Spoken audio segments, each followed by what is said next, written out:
दोस्तों, कैसे हैं आप लोग। उम्मीद करते हैं कि आप लोग अच्छे होंगे, स्वस्थ होंगे। आज लाए हैं आप लोग के लिए Lucent pink box lecture number 17। अगर आप लोग 1 से लेकर 16 तक नहीं देखें तो जाकर देख लीजिएगा, आपको लुसेंट पिंक बॉक्स प्लेलिस्ट में आपको मिल जाएगा। ओके देन स्टार्ट करते हैं। कल क्या देख रहे थे? कल देख रहे थे कांग्रेस अधिवेशन, ठीक है। 44 अधिवेशन तक देख लिए थे, आज हम 45 से देखने वाले हैं, ठीक है। तो 45वां अधिवेशन जो है ये कराची में हुआ था। कहाँ हुआ था? कराची में हुआ था। कब हुआ था? तो 1931 में हुआ था। 1931 में कराची अधिवेशन हुआ था और यह अधिवेशन जो है 45वां था, ठीक है। इसकी अध्यक्षता कौन किए थे? तो सरदार वल्लभ भाई पटेल इसकी अध्यक्षता किए थे कराची अधिवेशन के। और इस अधिवेशन में जो है मौलिक अधिकार का प्रस्ताव पारित किया गया था, कराची अधिवेशन 1931 में। ओके, तो याद रखिएगा। आगे देखते हैं 46वां अधिवेशन जो हुआ था ये नई दिल्ली में हुआ था, मतलब दिल्ली में हुआ था। ओके, 46वां अधिवेशन जो है दिल्ली में हुआ था। कब हुआ था? तो 1932 में हुआ था। 1932 में 46वां अधिवेशन हुआ था। इसकी अध्यक्षता कौन किए थे? तो इसकी अध्यक्षता किए थे रणछोड़ दास सेठ। रणछोड़ दास सेठ जो है 46वां अधिवेशन का अध्यक्षता किए थे। ओके देन आगे देखते हैं 47वां अधिवेशन। 47वां अधिवेशन जो है यह कोलकाता में हुआ था। कब हुआ था? तो 1933 में हुआ था। कब हुआ था? 1933 में 47वां अधिवेशन हुआ था। ओके, इसके अध्यक्षता कौन किए थे? तो इसके अध्यक्षता जो किए थे नल्ली सेन गुप्ता। नल्ली सेन गुप्ता जो है 47वां अधिवेशन के अध्यक्षता किए थे। कब हुआ था? 1933 में हुआ था। कहाँ हुआ था? कोलकाता में हुआ था। इस अध्यक्षता कौन किए थे? नल्ली सेन गुप्ता किए थे। ओके देन आगे देखते हैं 48वां अधिवेशन कहाँ हुआ था? तो मुंबई में हुआ था। कहाँ हुआ था? मुंबई में हुआ था 48वां अधिवेशन। कब हुआ था? तो 1934 में। 1934 में 48वां अधिवेशन हुआ था और इसकी अध्यक्षता कौन किए थे? डॉक्टर राजेंद्र प्रसाद। डॉक्टर राजेंद्र प्रसाद जो है 48वां अधिवेशन की अध्यक्षता किए थे। हुआ कब था? 1934 में। ओके देन आगे देखते हैं 49वां 49वां अधिवेशन कब हुआ था? तो 1936 में। 1936 में 49वां अधिवेशन हुआ था और यह हुआ कहाँ था? तो यह हुआ था लखनऊ में। कहाँ हुआ था? लखनऊ में। किसके अध्यक्षता किए थे? इस अधिवेशन का अध्यक्षता कौन किया था? तो वह किया था जवाहरलाल नेहरू। तो किसकी अध्यक्षता में यह अधिवेशन हुआ था? 39वां अधिवेशन तो जवाहरलाल नेहरू की अध्यक्षता में यह अधिवेशन हुआ था 1936 में, ठीक है। 1936 में। ओके, इस अधिवेशन में जो है कांग्रेस पार्लियामेंट की स्थापना की गई थी, ठीक है। 49वां अधिवेशन में कांग्रेस पार्लियामेंट की स्थापना किया गया था। हुआ कब था? 1936 में। किसकी अध्यक्षता में हुआ था? JL नेहरू के अध्यक्षता में हुआ था। ओके, आगे देखते हैं 50वां अधिवेशन कहाँ हुआ था? तो वह हुआ था फैजपुर में। कहाँ हुआ था? 1937 में। 1937 में फैजपुर में हुआ था। इसकी अध्यक्षता कौन किए थे? तो ये किए थे जवाहरलाल नेहरू। ओके, पहला अधिवेशन ऐसा था जो कि गांव में हुआ था। कौन सा अधिवेशन? फैजपुर अधिवेशन। कब अधिवेशन था? 50वां अधिवेशन था। कब हुआ था? 1937 में हुआ था। ओके देन आगे देखते हैं 51वां अधिवेशन जो कि हरिपुरा में जो हुआ था। इसका अध्यक्षता कौन किए थे? तो वह किए थे सुभाष चंद्र बोस। सुभाष चंद्र बोस जो है हरिपुरा अधिवेशन का अध्यक्षता किए थे। ओके देन आगे देखते हैं त्रिपुरी जो अधिवेशन हुआ था ये कब हुआ था? तो 1939 में। त्रिपुरी अधिवेशन 1939 में हुआ था। यह 52वां अधिवेशन था। ओके देन यहाँ तक कोई दिक्कत नहीं है। आगे देखते हैं अध्यक्षता कौन किए थे त्रिपुरी अधिवेशन के? तो राजेंद्र प्रसाद किए थे। राजेंद्र प्रसाद जो है त्रिपुरी अधिवेशन की अध्यक्षता किए थे। आगे देखते हैं 53वां जो अधिवेशन हुआ था यह हुआ था रामगढ़ में। कहाँ हुआ था? रामगढ़ में हुआ था। कब हुआ था? तो 1940 में हुआ था, ठीक है। 53वां अधिवेशन और इसके अध्यक्षता कौन किए थे? तो अबुल कलाम आज़ाद AK, ठीक है। अबुल कलाम आज़ाद जो है रामगढ़ अधिवेशन की अध्यक्षता किए थे। कब हुआ था? 1940 में। यह 53वां अधिवेशन था। ओके देन यहाँ तक कोई दिक्कत नहीं है। आगे देखते हैं 54वां जो अधिवेशन हुआ था यह मेरठ में हुआ था। कहाँ हुआ था? मेरठ में हुआ था। कब हुआ था? तो यह हुआ था 1946 में। 1946 में जो है मेरठ में 54वां अधिवेशन हुआ था। इसकी अध्यक्षता कौन किए थे? JV कृपलानी। JV कृपलानी जो है इसकी अध्यक्षता किए थे मेरठ अधिवेशन की अध्यक्षता कौन किए थे? JV कृपलानी। ओके देन यहाँ तक कोई दिक्कत नहीं है। आज़ादी के समय अगर आपसे बोल दिया कांग्रेस अधिवेशन के आज़ादी के समय कांग्रेस अधिवेशन में कौन अध्यक्षता कर रहे थे? तो आप बोल सकते हैं JV कृपलानी। आज़ादी के समय जब भारत आज़ाद हो रहा था तो JV कृपलानी ही उस समय अध्यक्षता कर रहे थे। इस तरह से क्वेश्चन आपसे पूछा जा सकता है। ओके, आगे देखते हैं 55 नंबर जो 55वां जो अधिवेशन हुआ था यह 1948 में जयपुर में हुआ था। 1948 में जयपुर में हुआ था 55वां अधिवेशन। पट्टाधी सीताराम मैया की अध्यक्षता में यह अधिवेशन हुआ था, 55वां अधिवेशन। ओके, आगे देखते हैं 56वां जो अधिवेशन हुआ था ये नासिक में हुआ था। कब हुआ था? 1950 में हुआ था। इसका अध्यक्षता कौन किए थे? पुरुषोत्तम दास टंडन। पुरुषोत्तम दास टंडन जो है 56वां अधिवेशन की अध्यक्षता किए थे। ओके देन, यहाँ तक कोई दिक्कत नहीं है। तो ये हम क्या देखें? ये हम अधिवेशन देखें। अब हम क्या जानने वाले हैं?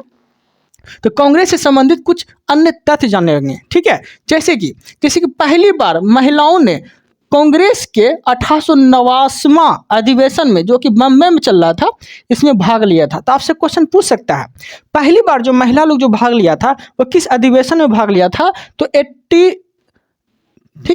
1889 में जो अधिवेशन हुआ था ना मुंबई में, इसी में जो है महिला लोग जो है पहली बार भाग लिए थे। महिलाएं पहली बार भाग लिए थे। कौन से अधिवेशन में?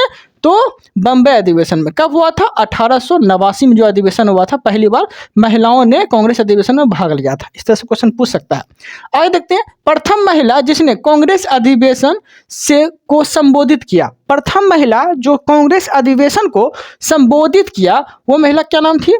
तो वह कादम्बरी गंगुली ऐसी महिला थी जिसने प्रथम कांग्रेस अधिवेशन में संबोधित किया, कांग्रेस अधिवेशन को संबोधित किया। तो आपसे क्वेश्चन पूछ सकता है, कैसे पूछेगा? वह महिला कौन थी जो कांग्रेस अधिवेशन को संबोधित किया? तो आप बोल सकते हैं कादम्बरी गंगुली, ठीक है। किस अधिवेशन में थी ये? तो कोलकाता अधिवेशन 1890 में ये कांग्रेस अधिवेशन को संबोधित की थी। ओके, आगे देखते हैं, ब्रिटिश आयोग एवं समिति, जैसे कि इनाम आयोग कब आया था? तो 1852 में। इनाम आयोग 1852 में आया था, और ये किसके लिए आया था? तो भूमि संबंधित विवेचना करने के लिए आया था। इनाम आयोग 1852 में भूमि संबंधित विवेचना करने के लिए यह समिति आया था। ओके देन, अब देखिए इनाम आयोग की अध्यक्षता कौन किए थे? तो इनाम आयोग की अध्यक्षता इनाम ही किए थे। ओके, अब इनाम आयोग जिस वक्त आया था, मतलब 1852 में, तो इस समय गवर्नर कौन होंगे? तो डलहौजी होंगे। कौन होंगे? डलहौजी। ओके, यहाँ तक कोई दिक्कत नहीं है। आगे देखते हैं, दुर्भिक्ष आयोग जो आया था 1880 में आया था। दुर्भिक्ष आयोग कब आया था? 1880 में आया था। इसकी अध्यक्षता कौन किए थे? तो रिचर्ड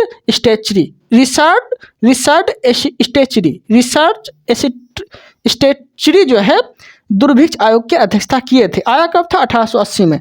गवर्नर जनरल कौन होंगे 1880 में? तो लॉर्ड लीटन के समय जो है दुर्भिक्ष आयोग आया था। ओके देन, आगे इसका उद्देश्य क्या था? तो इसका उद्देश्य था अकाल निवारण हेतु विचार करना। ओके, आगे हंटर आयोग ये कब आया था? 1882 में यह हंटर आयोग आया था। इसकी अध्यक्षता कौन किए थे? लॉर्ड हंटर के द्वारा ही हंटर आयोग आया था, ठीक है। और गवर्नर जनरल कौन होंगे उस वक्त? तो लॉर्ड रिपन जो है हंटर आयोग के समय गवर्नर जनरल था। ओके, इसी के समय जो है हंटर आयोग आया था। कब आया था? 1882 में। ओके देन, आगे है एचचीसन, ठीक है। एचचीसन आयोग ये कब आया था? 1886 में। एचचीसन आयोग 1886 में आया था, ये चीज़ याद रखना है। और इसकी अध्यक्षता कौन किए थे एचचीसन आयोग के? तो चार्ल्स एचचीसन ही इसकी अध्यक्षता किए थे। ओके, चार्ल्स एचचीसन ही इसकी अध्यक्षता किए थे। 1886 की बात है तो 1886 में गवर्नर जनरल कौन होंगे? तो लॉर्ड डफरिन होंगे। डफरिन का शासनकाल कल भी हम बताए थे, 1884 से 1888 तक रहा था। तो 1886 है यहाँ पर। तो एचचीसन आयोग के समय लॉर्ड डफरिन जो है ये गवर्नर होंगे। ओके, आगे देखते हैं, एचचीसन आयोग का उद्देश्य क्या था? तो नागरिक सेवा में भारतीयों की संख्या में वृद्धि करने का विचार लेके आया था, ठीक है। कौन सी समिति, कौन सी आयोग? तो एचचीसन आयोग 1886 में आया था। इसकी अध्यक्षता चार्ल्स एचचीसन किए थे। गवर्नर कौन होंगे? Lord Dufferin. उद्देश्य क्या था? तो नागरिक सेवा में भारतीयों की संख्या में वृद्धि करने के लिए आयोग आया था। ओके, आगे है अफीम आयोग कब आया था? 1893 में। अफीम आयोग 1893 में आया था। और गवर्नर जनरल कौन होंगे 1893 में? तो लॉरेंस होंगे। कौन होंगे? लेंसडाउन, ठीक है, गलती से बोल दिए। अफीम आयोग 1893 में आया था। गवर्नर जनरल कौन होंगे? तो लेंसडाउन जो है अफीम आयोग के गवर्नर जनरल होंगे। ओके, याद रखिएगा। ओके, तो अफीम आयोग कब आया था? 1893 में। इसका उद्देश्य क्या था? तो अफीम सेवा को रोकने हेतु अफीम आयोग आया था। आया कब था? 1893 में। इस समय गवर्नर कौन होंगे? लेंसडाउन। ओके, यहाँ तक कोई दिक्कत नहीं। आगे देखते हैं, हर्षिल समिति कब आया था? तो 1893 में। हर्षिल समिति 1893 में आया था। और इस समय गवर्नर कौन होंगे? तो लेंस डाउन होंगे। कौन होंगे? लेंस डाउन होंगे। ओके देन अध्यक्ष, इसकी अध्यक्षता कौन किए थे? तो हर्षेल ही किए थे। अध्यक्षता हर्षेल ही किए थे। इसका उद्देश्य क्या था? तो टकसाल से संबंधित सुझाव देना। टकसाल से संबंधित सुझाव के लिए जो है हर्षेल समिति आया था 1893 में। ओके देन सिंचाई आयोग, सिंचाई आयोग कब आया था? तो 1901 में। सिंचाई आयोग 1901 में आया था। ओके इसका उद्देश्य क्या था? तो उद्देश्य था सिंचाई से संबंधित सुधार हेतु वित्तीय विचार करना। सिंचाई में सुधार हेतु वित्तीय विचार करना, ठीक है, सिंचाई आयोग का उद्देश्य था। 1901 में आया था। गवर्नर जनरल की बात बोलेंगे तो गवर्नर जनरल जो होंगे 1901 में लॉर्ड कर्जन होंगे। ओके अध्यक्षता कौन किए थे सिंचाई आयोग के? तो बॉलविक स्कॉट इसकी अध्यक्षता किए थे। ओके देन आगे देखते हैं फ्रेजर आयोग। फ्रेजर आयोग कब आया था? तो 1902 में आया था। फ्रेजर आयोग 1902 में आया था। गवर्नर जनरल कौन होंगे 1902 में? तो 1902 में कर्जन होंगे। 1902 में कर्जन होंगे। कर्जन की शासनकाल की बात बोलेंगे तो 1899 से 1905 तक रहा था। ओके आगे फ्रेजर आयोग की अध्यक्षता कौन किए थे? फ्रेजर ही किए थे। फ्रेजर ही जो है फ्रेजर आयोग की अध्यक्षता किए थे। ओके इसका उद्देश्य क्या था फ्रेजर आयोग का?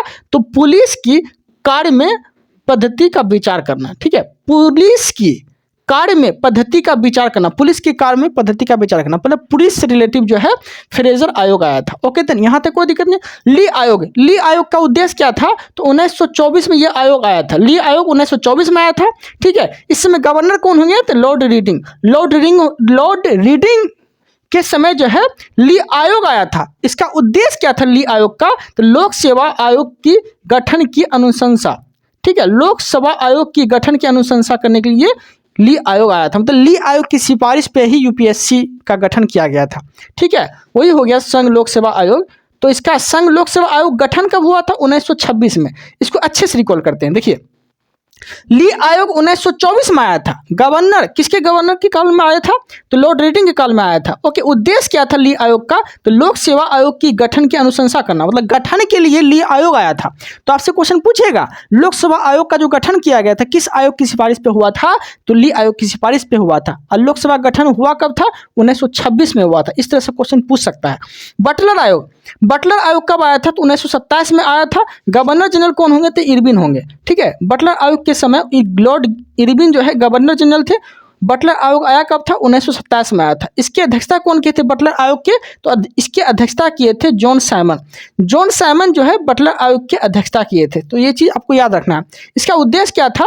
तो 1919 ईस्वी में 1919 अधिनियम की समीक्षा करना। 1919 अधिनियम की समीक्षा करने के लिए बटलर आयोग आया था। ओके देन यहाँ तक कोई दिक्कत नहीं है। आगे देखते हैं हिटले। हिटले आयोग कब आया था? तो 1928 में हिटले आयोग आया था। और इस समय गवर्नर कौन होंगे? तो लॉर्ड इरविन ही होंगे। हिटले आयोग 1928, गवर्नर जनरल तो इरविन। ओके इसका उद्देश्य क्या था हिटले आयोग का? तो श्रमिकों की स्थिति का विचार करना। श्रमिकों की स्थिति के लिए जो है हिटले आयोग आया था। ओके आगे देखते हैं सप्रू समिति। सप्रू समिति कब आया था? तो 1934 में। सप्रू समिति 1934 में आया था। ओके देन गवर्नर जनरल कौन होंगे? तो लॉर्ड वेलिंगटन, ठीक है। 1934 में गवर्नर जनरल कौन है? Lord Wellington. लॉर्ड वेलिंगटन के समय ही सप्रू समिति का गठन किया गया था। ओके देन उद्देश्य क्या था सप्रू समिति का? तो बेरोजगार की समस्याओं की समीक्षा करना, ठीक है, बेरोजगार की समस्याओं को समीक्षा करना, ठीक है, बेरोजगार की समस्याओं को सुनने के लिए, ठीक है, कौन आया था? तो सप्रू समिति आया था। बेरोजगार की समस्या का समीक्षा करना। ओके मतलब बेरोजगार से रिलेटिव है सप्रू समिति, याद रखिएगा। भारतीय परिसीमन समिति। भारतीय परिसीमन समिति कब आया था? 1935 में। परिसीमन समिति 1935 में आया था। और कौन से गवर्नर जनरल के कार्यकाल में आया था? वेलिंगटन के कार्यकाल में आया था, ठीक है। भारतीय परिसीमन समिति वेलिंगटन के कार्यकाल में आया था। तो ये चीजें याद रखिएगा। अध्यक्षता कौन किए थे? तो लॉरी हेमंड जो है परिसीमन समिति की अध्यक्षता किए थे। परिसीमन समिति की अध्यक्षता कौन किए थे? Lorry Hammond. ओके देन उद्देश्य क्या था? भारतीय परिसीमन समिति जो 1935 में आया था, इसका उद्देश्य क्या था? तो इसका उद्देश्य था निर्वाचन क्षेत्रों की अवस्था को देखरेख करना। निर्वाचन क्षेत्रों की अवस्था को देखरेख करने के लिए जो है कौन सी समिति आया था? तो यह आया था भारतीय परिसीमन समिति। ओके देन कब आया था? 1935 में आया था। गवर्नर जनरल कौन थे? लॉर्ड वेलिंगटन थे। ओके देन यहाँ तक कोई दिक्कत नहीं है। और परिसीमन समिति की अध्यक्षता कौन किए थे? तो लॉरी हेमंड किए थे, ठीक है। आगे देखते हैं राष्ट्रीय योजना समिति कब आया था? 1938 में आया था। राष्ट्रीय योजना समिति कब आया था? तो 1938 में आया था। इसकी अध्यक्षता कौन किए थे? जवाहरलाल नेहरू किए थे। योजना समिति की अध्यक्षता कौन किए थे? जवाहरलाल नेहरू किए थे। आपसे क्वेश्चन पूछ भी सकता है कि योजना समिति के अध्यक्ष कौन थे उस वक्त? 1938 में जवाहरलाल नेहरू थे। ओके, गवर्नर जनरल की बात बोलेंगे तो 1938 में लॉर्ड लिथगो गवर्नर जनरल होंगे। ओके, आगे उद्देश्य क्या था राष्ट्रीय योजना समिति का? तो आर्थिक योजना लाने का ये उद्देश्य आया था, राष्ट्रीय योजना। ठीक है, राष्ट्रीय योजना कब आया था? 1938 में। इसकी अध्यक्षता कौन किए थे? जवाहरलाल नेहरू। इसका उद्देश्य क्या था? तो आर्थिक योजना का देखरेख करना। ओके, देखरेख के लिए। क्रिप्स आयोग कब आया था? 1942 में आया था। क्रिप्स आयोग 1942 में आया था। गवर्नर जनरल की बात बोलेंगे तो 1942 में लॉर्ड लिथगो ही गवर्नर जनरल होंगे। और क्रिप्स आयोग की अध्यक्षता कौन किया था? स्टेफो क्रिप्स ही किया था। ओके, आगे भारतीय राजनीतिक गतिरोध को दूर करने के लिए इसका उद्देश्य था। ठीक है, उद्देश्य क्या था? क्रिप्स आयोग क्यों आया था? इसका उद्देश्य क्या था? तो भारतीय राजनीतिक गतिरोध को दूर करने के लिए आयोग आया था। कैबिनेट आयोग 1946 में आया था। लॉर्ड बेबर के कार्यकाल में आया था। और इसकी अध्यक्षता कौन किए थे कैबिनेट आयोग के? तो पैट्रिक लॉरेंस इसके अध्यक्षता किए थे। ओके, तो याद रखिएगा उद्देश्य क्या था? तो भारत को सत्ता स्थानांतरित करने पर विचार करने हेतु ये आया था। ओके, देखिए एक क्वेश्चन पूछेगा आपसे, कैबिनेट आयोग जो आया था इसमें कितने सदस्य आए था अंग्रेज की तरफ से? तो याद रखिएगा काल, के से क्रिप्स, ए से अलेक्जेंडर, लो से लॉरेंस। ठीक है, तो 3 गो सदस्य आया था कैबिनेट आयोग की सदस्यता। मतलब कैबिनेट आयोग जब आया था तो अंग्रेज सदस्य जो थे वो 3 गो थे। ठीक है, क्या क्या बोले? तो क्रिप्स, अलेक्जेंडर, लॉरेंस। ओके, याद रखिएगा। आगे इसका उद्देश्य क्या था? कैबिनेट आयोग का उद्देश्य क्या था? तो भारत को सत्ता में स्थानांतरित करने के लिए विचार करने के लिए ये आया था। ओके, आगे सर्जेंट आयोग कब आया था? तो 1944 में आया था। सर्जेंट आयोग 1944 में आया था। कौन से गवर्नर जनरल होंगे उस वक्त? तो बेबल, लॉर्ड बेबल के समय आया था सर्जेंट आयोग। ओके, अध्यक्षता कौन किए थे? जॉन सर्जेंट ही इसके अध्यक्षता किए थे। उद्देश्य क्या था सर्जेंट आयोग आने का? तो शिक्षा में विकास हेतु ये आया था। सर्जेंट आयोग शिक्षा में विकास हेतु के लिए ये आयोग आया गया था। ओके, उपाधि, अब देखते हैं हम लोग उपाधि एवं व्यक्ति एवं दाता। कौन सी उपाधि किस व्यक्ति को दिया गया था? जैसे कि रविन्द्रनाथ टैगोर को गुरुदेव की उपाधि कौन दिया? महात्मा गांधी दिया। रविन्द्रनाथ टैगोर को गुरुदेव की उपाधि महात्मा गांधी दिया था। महात्मा गांधी को महात्मा की उपाधि कौन दिया? आरएनटी दिया। आरएनटी कब दिया था महात्मा की उपाधि? 1917 में जब सत्याग्रह हुआ था ना, 1917 में जब सत्याग्रह हुआ था तो सत्याग्रह से प्रभावित हो गए। सत्याग्रह क्योंकि सफल रहा था, तो जब सत्याग्रह जब सफल हो गया ना, चंपारण सत्याग्रह जब सफल हो गया, चंपारण सत्याग्रह के दौरान ही जो है आरएनटी रविन्द्रनाथ टैगोर ने महात्मा गांधी को महात्मा की उपाधि दिया था। ये चीज याद रखिएगा, सफल जब हो गया था। तो सुभाष चंद्र बोस को नेताजी की उपाधि कौन दिया था? हिटलर दिया था। ओके, सुभाष चंद्र बोस को नेताजी की उपाधि हिटलर दिया था। वल्लभ भाई पटेल को सरदार की उपाधि कौन दिया था? वल्लभ भाई पटेल को सरदार की उपाधि कौन दिया था? तो बारदोली की महिला दी थी। बारदोली की महिला जो है वल्लभ भाई पटेल को सरदार की उपाधि दी थी। ओके, आगे राजेंद्र प्रसाद को देश रत्न की उपाधि कौन दिया था? राजेंद्र प्रसाद को देश रत्न की उपाधि कौन दिया था? अजात शत्रु दिया था। मतलब कि राजेंद्र प्रसाद को देश रत्न और अजात शत्रु, ये क्वेश्चन होगा। ओके, राजेंद्र प्रसाद को देश रत्न और अजात शत्रु को उपाधि कौन दिया था? महात्मा गांधी दिया था। ओके, महात्मा गांधी दिए थे। ओके, राजेंद्र प्रसाद को देश रत्न और अजात शत्रु की उपाधि कौन दिए थे? तो महात्मा गांधी दिए थे। आगे मोहम्मद अली जिन्ना को कायदे आजम की उपाधि कौन दिए थे? तो महात्मा गांधी ही दिए थे। सुभाष चंद्र बोस को देश नायक की उपाधि कौन दिए थे? तो आरएनटी दिए थे। ओके, याद रखिएगा। स्वामी विवेकानंद को विवेकानंद की उपाधि कौन दिया? तो महाराजा खेतरी दिया था। महात्मा गांधी को राष्ट्रपिता की उपाधि कौन दिया? सुभाष चंद्र बोस दिया। राजा राम मोहन राय को राजा की उपाधि कौन दिया? अकबर द्वितीय दिया। ठीक है, तो ये हम क्या देखे? तो ये हम टोटल कंसेप्ट देख लिए, यहाँ तक तो कोई डाउट नहीं होना चाहिए। कल के वीडियो में हम क्या जानेंगे? तो भारत की ऐतिहासिक लड़ाई, जिसमें कि पहला क्वेश्चन मेरा बन जाता है, तराइन का प्रथम युद्ध कब हुआ था? 1191 में। किसके विरुद्ध हुआ था? तो मोहम्मद गौरी पृथ्वीराज चौहान के विरुद्ध हुआ था। मतलब कहने का अर्थ ये हो गया कि तराइन का प्रथम युद्ध जो है मोहम्मद गौरी और पृथ्वीराज चौहान के बीच हुआ था। ओके, तो ये जो है कल के वीडियो में हम क्या जानेंगे? तो भारत की ऐतिहासिक लड़ाई के बारे में जानेंगे। ओके देन, अगर कोई डाउट अगर रहता है तो आप कमेंट कर सकते हैं। अगर आप लोग चैनल पे नए हैं तो चैनल को जरूर सब्सक्राइब करिएगा।